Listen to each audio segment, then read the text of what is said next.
This is Hannibal here with a daily wrestling news update.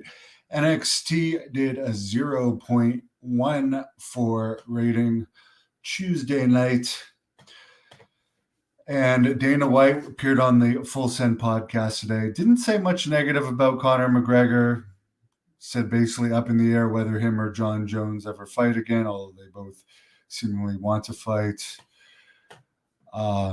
He also thinks Power Slap is going to be more popular than UFC. And he also paid a guy $10,000 to sit in a cold plunge for 12 minutes. I wish I had a cold plunge. Tony Khan, who loves to say everything is an exciting announcement. Okay, in this one paragraph today, he used the word exciting 4 times. By the way, one of the announcements is Fulham FC, soccer. I call it soccer because I'm Canadian. Soccer team in the UK, which I think his family is involved with, are going to be wearing AEW jerseys this year. That is probably exciting to AEW fans. Will probably find that cool. So let's read this thing. And by the way, I got more information that I'll go through after I read this. This is a very exciting time in AEW for many reasons. We're a few days away from AEW All In on August 25th. This is the most important and exciting time in AEW history. I will say one thing. This is not the most exciting time in AEW history. I don't hate AEW. I wish them the best. But please don't tell us bullshit. It was exciting when it first developed, and as John Paz and I talked about on our Covenant Sullivan podcast today, around the time CM Punk was there, had a lot of buzz to it. If this is the most exciting time in AEW history, where I think in July they averaged 1,500, including comps for Collision, for the Collision tapings, that's a pretty bad exciting time in history. A time in history where nobody cares about Rampage or Collision anymore because they only put any effort into Dynamite. Although apparently they might start trying to put a bit of effort in the other shows after some all-time lows that they just hit.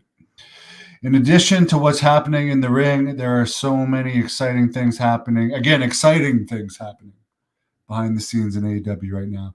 We are on the verge of the most important announcements in the history of AEW. There are multiple aspects. The arrival of these announcements is imminent. We'll have big news that can come at any time. Isn't that the best kind of wrestling surprise? When you know something is coming and you want it, and it's exciting. Tony Khan's favorite word. But you're not sure when it's going to happen. You have that feeling it's going to happen. Apparently, one of these exciting announcements, quote-unquote exciting announcements, is also that they are going to do a stadium show in Australia, where apparently they don't have that much of a fan base in Australia, but wherever they're going might be giving them incentives to come there. Again, these announcements might be imminent. Please use Outback Jack if you come to Australia. Please. I was so disappointed WWE hasn't used Outback Jack on any of their stadium shows. I would love to see the reaction he would get. The original Australian television wrestler. I know there was the Kangaroos too, but for my generation, it was Outback Jack. I had the toy. And by the way, I've interviewed him. But yeah, I mean, if they're probably going to announce a TV deal soon because their current TV deal is almost expired. According to reports, they lost $34 million last year. So maybe this TV deal will finally lead them to breaking even. But do the fans really care that much about a TV deal unless it makes the show more accessible? I don't know. I don't know if the fans care as much about the TV deals. In the past, I mean, I know it's a different time, but I don't remember in the past when wrestling was really good.